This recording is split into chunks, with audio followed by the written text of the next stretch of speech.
Welcome once again from glorious Eastern Los Angeles, where We got a shade back. I was going to say that, Sorry. as you can see, because people reached out. They're doing you dirty. First you get out of studio, then you get the shade taken away. Well, we got the shade back.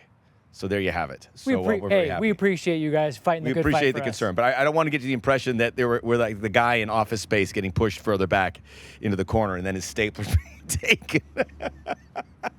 Milton? Oh, no. Is that his name? Milton? No, I like my stapler. So that's not the case.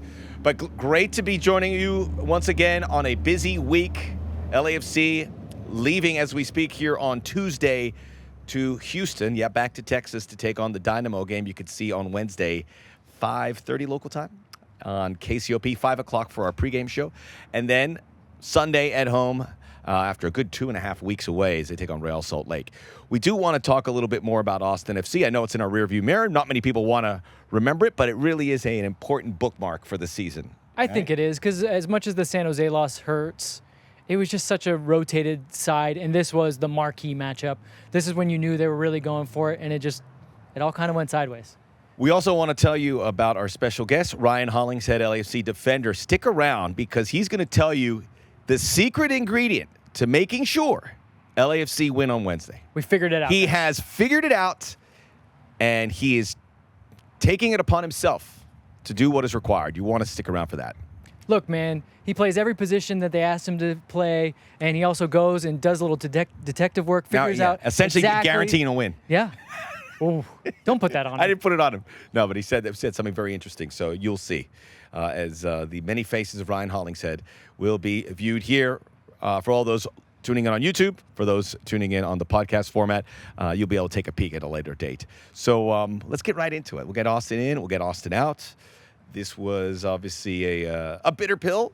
And I remember I was talking to the Austin FC folks, Adrian Healy, Michael LaHood. I was on one of their Twitter spaces. And what do you think happens? And I'm like, I go, look, I think this is a really big spot for Austin. This is a spot where their emotions are running high. They know this is their Super Bowl, to sound cliche. And they played it that way. And maybe LAFC didn't match those emotions, which are always going to be difficult to do. The emotions did come out, and that was part of the story, too. And we spoke to Steve Cherundolo about how you channel emotions. And it really is a learning lesson for LAFC. And I thought we'll talk a few of those things. But channeling your emotions as opposed to getting into a shoving match or getting engaging, channeling that into something more positive that can let you get the result. This was also incorporating a new team. We're just trying to stick to our themes here. But incorporating a new team, we know Ilie Sanchez was suspended. You could see the importance of Ilie to the team, and the stats back that up. There was 6 losses for LAC, 4 of which Ilie did not start. So you could certainly take that for what it's worth. There is an opportunity now. We got to see the Bale, Chicho, Vela trio as well. That's another part of the story as well. But this is 8 games to go, including that one, and to the end of the season. This team has got 2 new players on the way as well, which we'll talk about. A quick talk about Christian Teo, who's coming in. He was a free agent, so he's under a contract a year, could have an option for a couple. And Denis Bouanga as well, and they'll be here soon enough. So, but just with the Austin game, there is the incorporating of a new team, different looks from game to game. It's tough to maintain a standard, but it's an important process, and you had to find a way to kind of deal with this squad for this challenge, where statistically LAFC actually did a lot of things positively, but the execution, the mistakes, those kind of things came and bit them. Yeah, ultimately the biggest lesson they learned, and it's a very important lesson, is other teams in this league are good too, including Austin, who has a lot of quality. Obviously, I think Sebastian Driussi has now wrapped up the MVP. Might as well hand it off to him. I mean, the way he's been playing. I don't know about that. Who's going to take it from him? The goal contributions that he has? Not the best player on the field. Oh, you're going to do a little Diego Fagundes? Diego Fagundes, to me, is their most important player, and he had a great game. But Driussi just scores goals, and his move on that goal was remarkable. I will say, and I love Austin as a story. He's great, well supported. You hear these stories about tickets going for $1,000. Take what you will from that. I mean, it's a city that really gets behind it. It's great. We don't like the way we feel when we lose, but Austin FC is one of the bright spots of MLS. Yeah, I mean, my biggest takeaway from that was if you make mistakes against a team of that kind of quality, you're going to lose 4-1. And that's exactly what happened. Maybe if it's a lesser team, you'll still probably lose. You can't make those kind of blunders in big matches. And again, that's the big takeaway. As you said, there's a lot of moving parts. It's a long season. There's a lot going on. This team maybe felt, hey, we can figure it out. And a lot of matches they really have. Let's be honest. The body of work, let's talk about sample sizes here. We're talking about one match that does not define the entire season, although we put a lot of emotion into it. And I'm totally with you if you felt heartbroken on Friday. It ruined your whole weekend. I'm with you there, man. It sucked. At least we got it out early. Yeah. Early in the second half, you knew it was happening, so you could get on with your night. Maybe it was better that it happened on Friday night, and you could maybe by Sunday recover and have a nice Sunday. I saw you were out there at the beach. You had a nice Sunday. Nice Sunday. I rode my bike around Long Beach a little bit. I was supposed to go to the Hollywood Bowl to see George Benson, but I was just, after going for a nice run and spending the day, I was too tired because I did go to the Killers show, which was amazing, at Bank of California Stadium. So lesson learned at my age, 2 concerts in 2 days, not happening. Yeah. But in putting the emotions into it, I like how you just pivoted. Well, because I want to make this very clear. It sucks. Losing to them sucks. We talked, everyone. There's a lot of chatter on the line between the two teams and going back and forth. And then when your team loses and they lose in such a fashion where they're not really competitive, that absolutely sucks. But let's be realistic here. 25 games into the season, this team has been almost infallible. They lose to San Jose, they lose this game. It's 2 matches, so the sample size. And then 2, when you really look at that game, it came down to a lot of just individual errors. I really don't think that tactically there was anything much different. The two teams actually play very similar tactically, where they want to put teams under pressure. They want to use the ball to create mistakes and then get in there and run and win second balls, win challenges. And Austin did all those things. LAFC actually started on the first 10 minutes doing some of those things. I thought they were actually pretty good passing out the back. They found some moments with Sifu and Carlos in between the lines, but the final pass wasn't there. And then ultimately, the biggest blunders of the game were LAFC, and they were close to their own goal.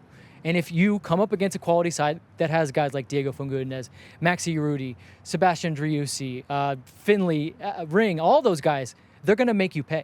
And they did. So that's a valuable lesson to learn and say, look, in one-off games, this matters. But this happened in the regular season, and still the body of work for LAFC speaks for itself.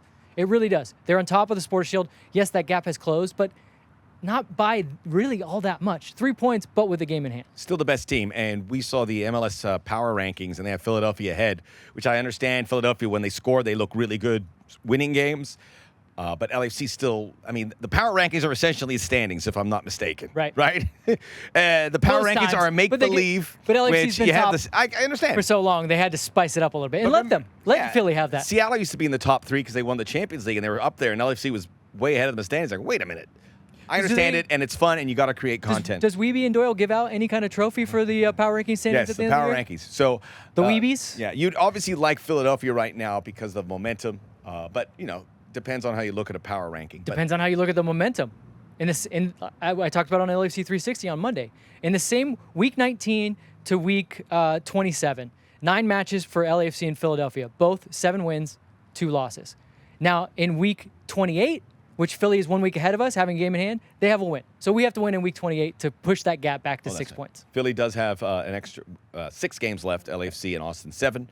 LAFC has 3 of those at home. Austin has 4. So something to keep an eye on, certainly as we go on. I'm not saying it's all roses either. You can panic a little bit. When you lose 2 games in a row, you can panic a little bit. Let's talk about mistake. Yeah, and if you lose 3 games in a row, then you can really panic. You can really panic because you're in a rut. But that is nothing new in sports.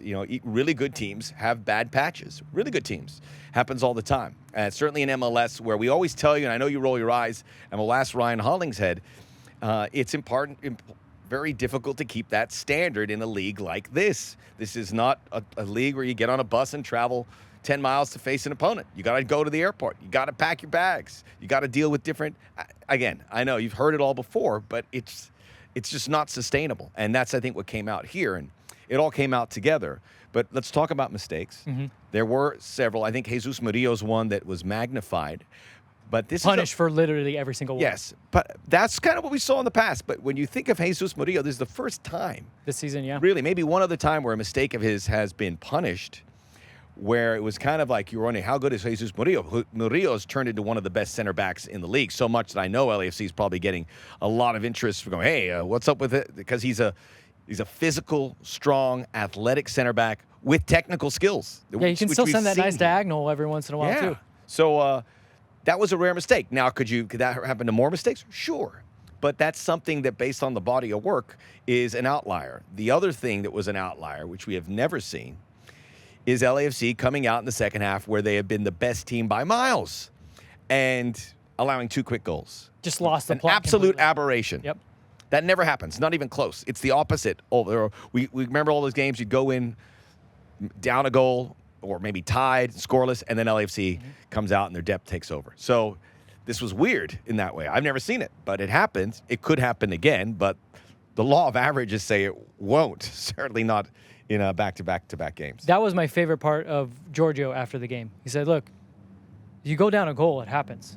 And it maybe will even happen to us in the playoffs. But what happened, what transpired afterwards and in the second half can't happen. You can't lose your focus. You can't come out in the first minute and give up the second goal. And then a couple minutes later, give up the third goal, because by then, the game's gone. It really is gone. There's not much you can do. There's not many teams that come back from 3-0 down against a good team like Austin, especially away from home. So that's what can't happen. And I think everyone on this team knows that. They're well aware of it. It's not, and it wasn't tactical. It wasn't game planned. It's all here. It really was all here because it was just these individual mistakes. And again, you play against a good team, you make a mistake like that, they're going to punish you. The importance of Ilie, which we touched on a bit, he'll be back Wednesday, which obviously is huge relief. It's just that kind of player that you need. And Kellen did a really nice job against San Jose, I thought, with Chicho, the best player on the field. I was a little more difficult here. Against Austin. Yeah. Well, against San Jose, I thought he... Oh, you thought he was the best player on the field? Okay. Kellen. No, Kellen was. You always said with Chicho. Chicho was very good against San Jose, too. Yeah, I thought he was better against Austin, Am I missing but also something? had some moments. Okay. Mahala was obviously very good against San Jose. Mahala, San Jose, along with Kellen Acosta. So Ilie comes in there, and it allows Kellen some more freedom to where you just want to get more good passers in that midfield, and I think that's what Ilie does. Now, that said... It's not just his good passing, though. It's just like when to pass. Yeah, it's just what the decision pass to make. It's tempo. The support. It's up here again. Like Ilie, when in moments when the team's maybe going too fast, he has that ability to slow the game down. Guys, let's get back into shape. Let's get back into our rhythm. Let's do the right things. And that's what Steve loves about him. He stitches the team together so well from front to back. And I think that's what we saw against Austin was even in the good moments, they felt so kind of disconnected, a little stretched. And maybe that's what allowed Austin to really get on top of them and cause some errors. And there wasn't guys there to back up other errors. Like it was just guys were on islands, and when they made mistakes, they were punished. And Ilie, I was just looking at sometimes when you're here and there's one player out here, it's usually him. It's always him. And he's always having conversations with other guys. I can't tell you the content. I can't hear it, but they're very serious conversations. They're very sincere conversations. Not serious, it's sincere conversations. I couldn't even imagine what it was like for him to watch that game. Yeah. As much as he loves this game, he loves this team, he loves playing. To be at home in a big match like that, he probably would have been insufferable. I'm sure it was not fun to be around. He's back. One thing you have to look at is the depth in the midfield. I know a lot of people are concerned because Seba Mendes has not. He's into a playing role, has not looked quite as comfortable as many others when they go in there. I think that's still coming around. He's in the same rut as a lot of guys. Yeah. I mean, a lot of guys are not playing well at this moment, right? And so he came into 2 games, and I think people are really zeroing in on those 2 games because one he started in, this other one he comes in at halftime filling in for Latif, and he's playing in the 6th position where we've said that Ilie is normally going to play, and everyone's so worried about how thin we are. So they're like, just fingers crossed. Hey, can you give us a good performance so I don't feel so bad about the depth of our midfield? And didn't quite acquit himself the way you would want, but I think he's going to go to the World Cup with Ecuador. Clearly, he's a quality player. It just takes a little bit of time, and when your whole team is in a rut, he's probably not the player that's going to pull you out of it, right? Like, you hope for a solid performance, but is he going to shine above all the rest of the guys? No, he's probably going to play to the level of the team. Yeah, and it's a big spot for Mendes and Latif to make sure that when they're called upon, and hopefully you get that trio in there for the width and breadth of the season, and those two come in and fill those gaps nicely. But that is what most teams have. You have a 5-person rotation. National teams have that. You have a 5 or 6 guy rotation at the very most, and that's where it goes. So, I think that's enough about Austin, right? That's enough. Yeah. So we'll move on. We did also want to touch on, because I know last week Brian Rodriguez is still in the building. He's now at Club America. It's great to see him enjoying that moment. He's been on a lot of their social media, and a chance to kind of hit the reset button with a lot of coaches could do. A lot of players should be able to do.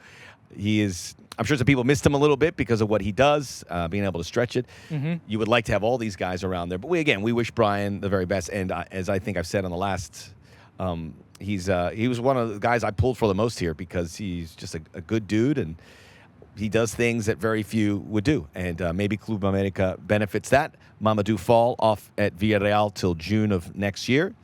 Very exciting for him because he is with the Villarreal B team, but he could go to the Villarreal senior team if they get a long look.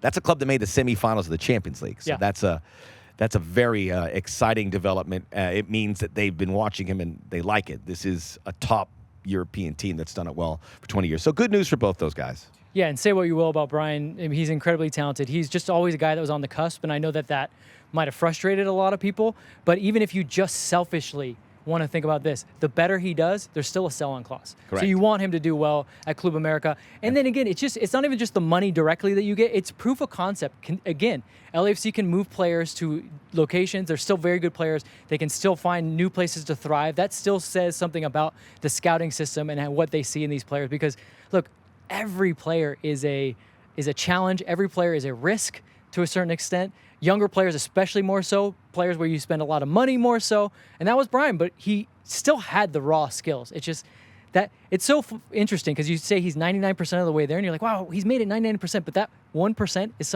sometimes the hardest. Yeah. And Fall, LAFC, that's a loan. LAFC still on his rights and control that to see where he goes next, but maybe it's something significant. Brian Rodriguez maybe gets closer to the Uruguayan national team. I was listening to a Uruguayan soccer pod. I don't know why. I was just kind of bored. And the gentleman there, whose name escapes me, who was very well respected, he's under the impression that Brian has a shot. And he's also under the impression that Diego Rossi is going to play at the World Cup. Incredible. That they love. I mean, he says they really, Alonso, the coach there, Alonso, really likes what he brings it. So this is another great, he's not an LAFC player, but he was part of our original team. And I think everyone could take a lot of satisfaction if that's the case. So good news on that front. Look, Luis Suarez is playing at Nacional, and that level we know is not quite what they probably want for him. Edson Cavani just signed for Valencia, so he's been out of contract. He's been out without a team till literally, I think, yesterday. So if you're Brian Rodriguez and you're supremely talented, yeah, you got a shot. Yeah. And then if you're Diego Rossi and you've come in the fold since Diego Alonso's taken over and really righted the ship there, and you were part of that contingent that got them to the World Cup, yeah, you should probably count on yourself to play. And there's going to be chances. And then obviously the one guy that seems to be a real lock there is Darwin Nunez. But he's still got to, with his red card. More traditional center forwards, all three of them, right? They need. Yeah, it's Nunez, the vertical Suarez, element. Cavani all kind of cancel each other out. You can have two of them. You can't have three. Yeah, whereas Rossi and Rodriguez, depending on the format or style you play with formation, they can really do something with those guys out on the pitch. They have Maxi Gomez, Georgian Arrascaeta, who plays a little further back, but I don't want to go to Uruguayan. Actually, I do want to make this a Uruguayan Maxi soccer Gomez pod. is more of like he's a little 10-ish 9. Yeah. There's not really those white players, so both of those guys, or at least one of them, could get in there. Quick thought about Houston. We have Real Salt Lake. You may listen to this after the Houston game, obviously. Another trip to hot Texas, very southeast, longer trip, the longest trip to Texas you'll make. This is a team that has Corey Baird, former LAFC player. He scored over the weekend against Minnesota, a game that they were winning, and Minnesota scored 2 goals in the last 10 minutes to win it. So they're going to be highly disappointed, just like San Jose.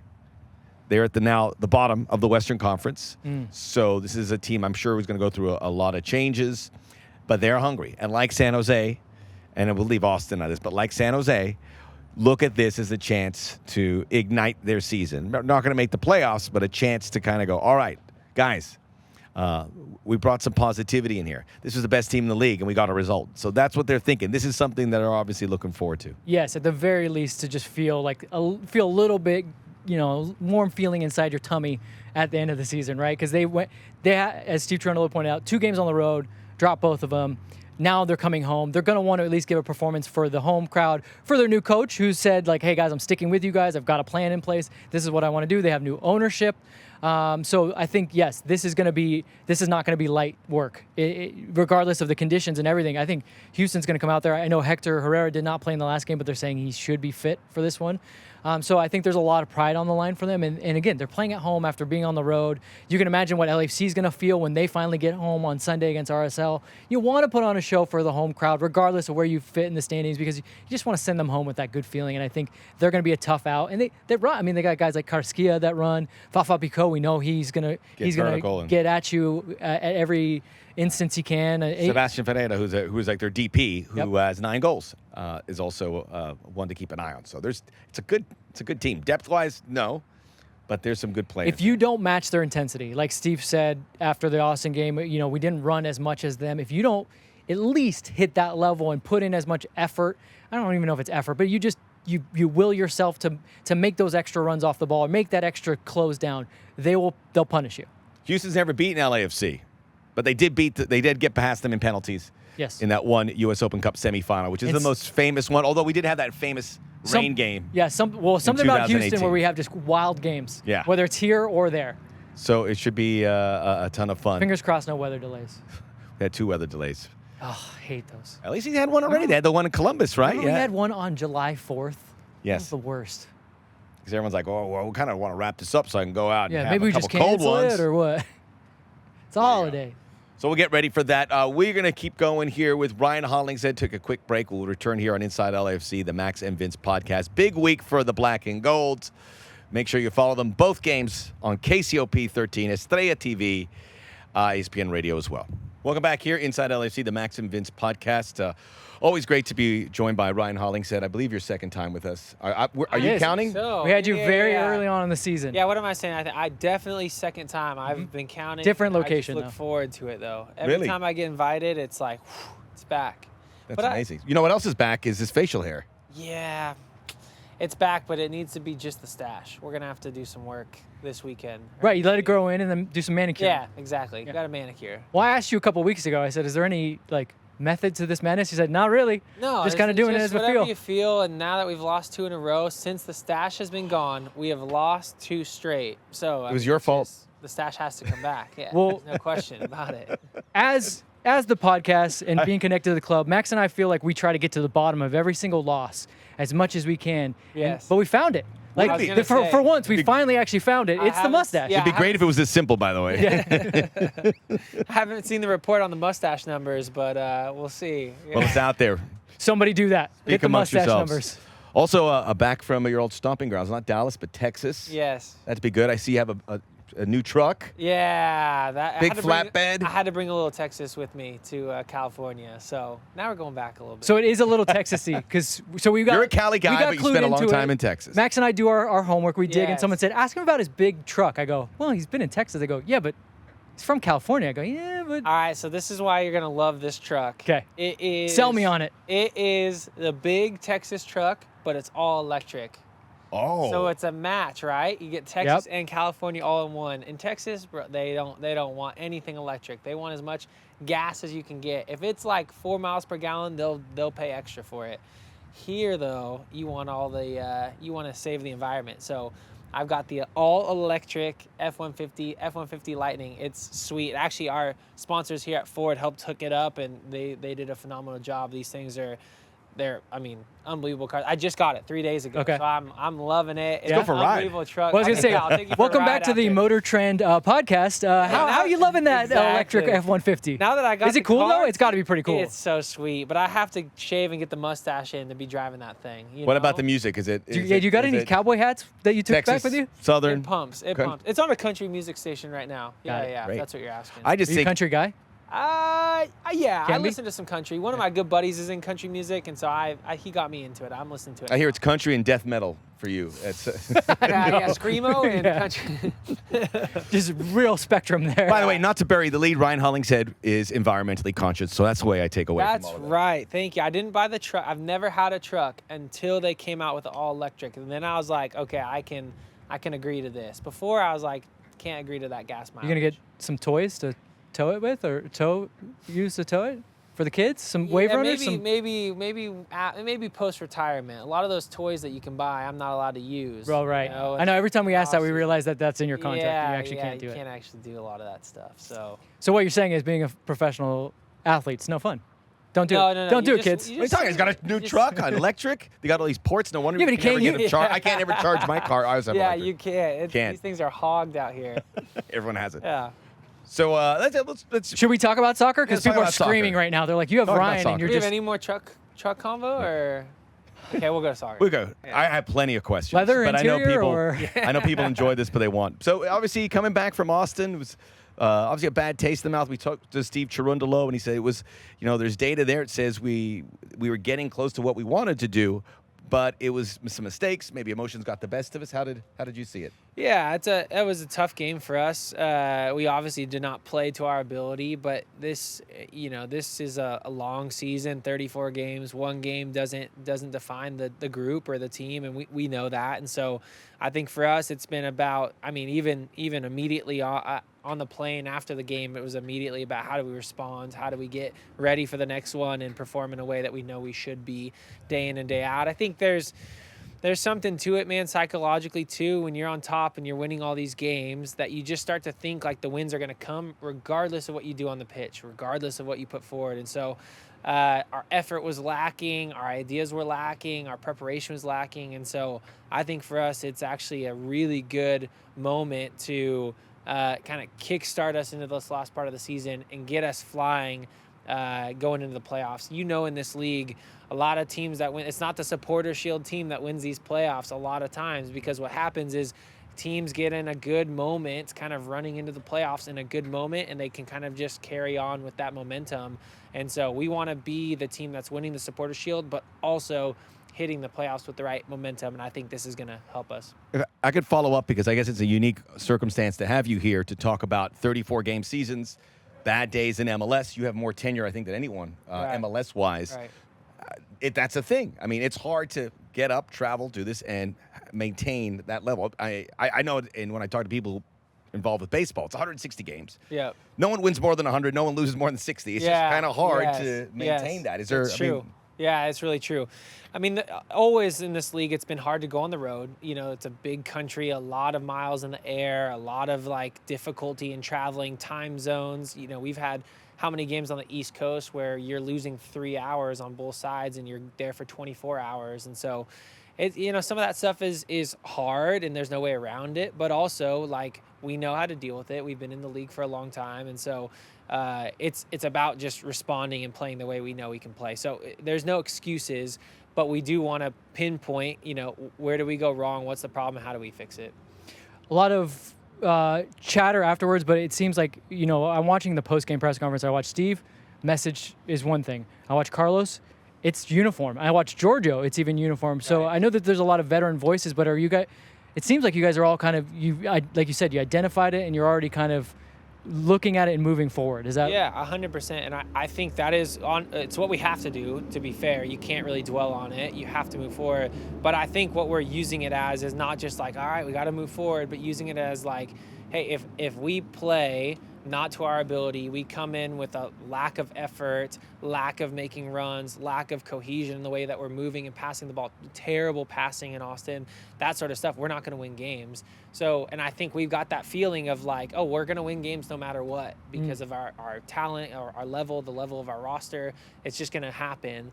And you realize really quickly it's not just going to happen. And so I think when you put that together, you say, all right, we have to every game come out ready to play. And then the other side of that is, at the end of the year, if we, we win out and do well these games, 7 games left, and are sitting on top of the Supporter Shield, which is our goal here, nobody's going to be thinking about the loss in San Jose or the loss at Austin. We're going to be thinking about a phenomenal 34-game season that the club has put together. And so you can't take these 1 games out of these long seasons and be like, that's this, that's that. You have to put it all together in this one narrative and say, no, collectively as a group, LA was on a different level. And so we still have a lot to prove, because the other side of that is we go out and lose a couple more games at the end of the season and falter on winning the Supporter Shield, and it's hey, they had a streak, but they weren't good enough to keep it going. And so that we don't want that to be our story. Yeah, something that Max always says, and I love this because he brings it back to, it's okay to lose 2 games. Right. But then when you start to think about it, you say, okay, now are we going to lose a third? So how do you guys galvanize yourselves saying, look, mistakes happen. Like you said, you hit rough patches, we learn from them, but absolutely no matter what happens when we go here to Houston, we can't. It has to be.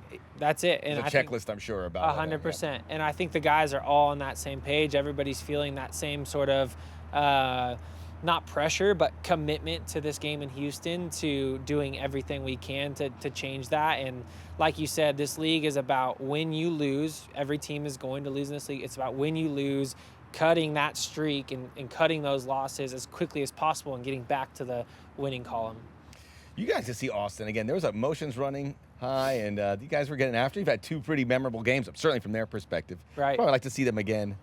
Oh, for sure. Yeah, for sure. And there was, when they came here, we were a way different team. When we went there, we're a different team. We've been developing throughout the season too, and so I think that'll be true even as we, if we see them in playoffs, see them there, and we'll obviously have all the adrenaline you need to win a game like that. Well, it's an interesting game, and pun intended, styles make fights. Yes. But the way the two of you play, it has to be like kind of the Spider-Man meme where you guys are kind of pointing at each other. Yeah. So that kind of makes for a nervy game, but a fun game because you know you guys are going to want to play. Right. And I think, I mean, they do play a good style of soccer. They press hard. I think coming back, if we can stay on top of the Supporters Shield, have home games throughout the playoffs, I think, we're going to be hard to beat, and we're going to be with that mindset of nobody comes into our home and takes our points. So, yeah. So let's turn to Houston, but let's still focus a little bit on personnel and LAFC. Leave the truck down there. These trips to Should Texas. we drive? Yes, Should we drive? Road trip? We better start now. We got to start right now. After we finish this And we podcast. can't stop. Oh, man, I don't know we're how gonna we're going to charge the car. We're going to need some major Can you imagine the charging stations. content? We'll stop in El Paso. Hey, we need to charge this car. Ryan- No, you're the wrong town. Ryan, Max, and Vince road trip to Houston. You guys ever heard of Buc-ee's? No. No, it's like a huge convenience store in Texas. I Okay. think in the South. I think it's outside of just Texas, but there are these huge convenience stores in the middle of nowhere with like tons of gas stations and then like all of the food and trinkets and items. Kind of like Love's. Like mesh back Yeah, hats? like Texas version of Love's. Okay. I think probably bigger because it's Texas. Everything's bigger in Texas, I've heard. Everything's bigger there. That's what if we were road tripping, that's what we'd hit. I almost Fill lost my. up. We're sorry, filling up I almost lost Buc-ee's. my train of thought because you took us on a Yeah, back to Houston. Oh, Sorry, that very was my welcome. fault. A very welcome sidebar. No, but what I want to ask is a lot of fans are asking this, and you're in that dressing room. There's a lot of new faces keep coming in, and they're wondering how that maybe changes dynamic, changes chemistry. You guys are all professional players, but you all have your own personalities. How have you seen the dressing room? Has it stayed codified, and how are the new guys kind of fitting in that regard? Yeah, that's a good question, and there's no way around new faces, new players, new styles coming in and having to adapt. Like there's doesn't matter how good the squad is, doesn't matter the talent. Finding out what players like to do, like if I'm playing Mahala at his feet all day long, he's like, stop, man. Like I'm trying to get him behind. And if I play Vela in behind every time, he's like, stop, man. I want the ball at my feet. So Right. It's like you've got guys that are incredibly talented on both sides of the ball, but they want something different from each other, and they have different kind of strengths and weaknesses. And so having these new guys come in, you're trying to learn those things and gel as a team. Also, you're trying to teach them our tactics. They're coming from a different system. And so there's a learning curve to that, and there's no way around it. But we've done so in a way where it's like, all right, we've got 7 games for the rest of the season to get these guys adjusted, get them up to speed, and hopefully, like I said, be running into playoffs with all of that momentum. These guys coming in fully fit, ready to put in big-time minutes, ready to kind of understand what the team needs from them. And they've come in, all these guys have come in with phenomenal attitudes, like really good locker room guys. And when you get guys like that, getting them into the squad and getting them to adjust to the squad is just that much easier.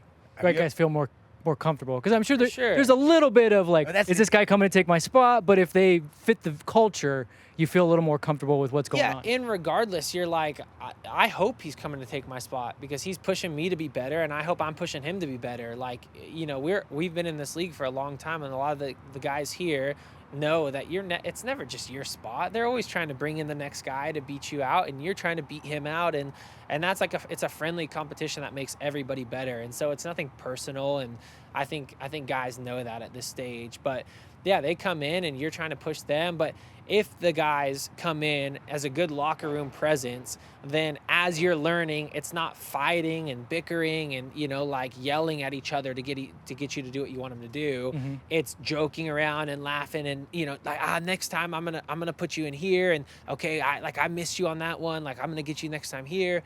And that changes everything because then it's like a camaraderie as you're learning it rather than like, you made the wrong run again, or they made the wrong pass again. You're throwing your hands up. That's different. Either way, you're learning, but one way you're learning quicker, you're learning better, you're learning in a way that brings the team together.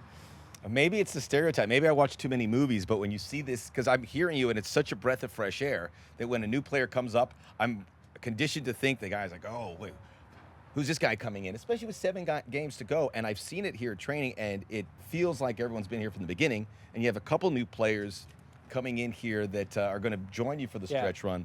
I think they call those movies you're watching toxic masculinity.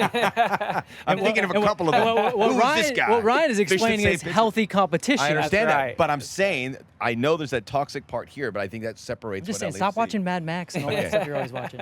Have you Escape from New York. Have you ever experienced anything like You that? would say Mad Max. That's got to be your movie, huh? I love it. Well, Escape from New York is his favorite movie of all time. Okay. I lived in Australia for 8 years when I was a kid. Mel Gibson was born in the United States and moved to Australia, so I felt that affinity. Yeah, that's with him your until guy. he got older. Yeah.